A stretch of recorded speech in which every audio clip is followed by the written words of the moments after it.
আমরা সকালবেলা ঘুরতে এসে দেখলাম চতর এই বাগুন ক্ষেতটা মাশাআল্লাহ অনেক মানে কি বলবো, এটা আমরা কৃষকের মানে কৃষকে কীভাবে কাজ করে আমরা কিছুই জানি না পদ্ধতি।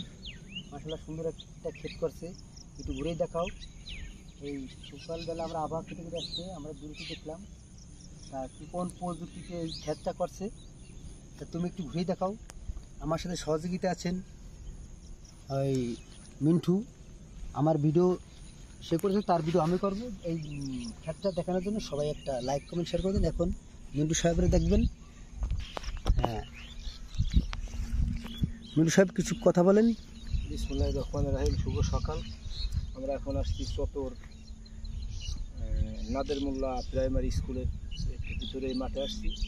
এখানে আমরা আসছি আমার মামা শহীদুলের কৃষি অফিসের একটা খুব গুরুত্বপূর্ণ কাজে আসছি, যে কাজে দেখেন দেখুন অফিসে অনেক এখানে আপনারা অনেক সুন্দর বাগুন হয়েছে। আসলে এই বাগুনের বীজটাই আমার বাইক নিয়ে দিছিল মনে হয়, খুব ভালো বীজ। দেখেন আপনারা সবাই, শুভ সকাল। আসসালামু আলাইকুম সম্মানিত কৃষক ও ভাই বোনেরা, আমরা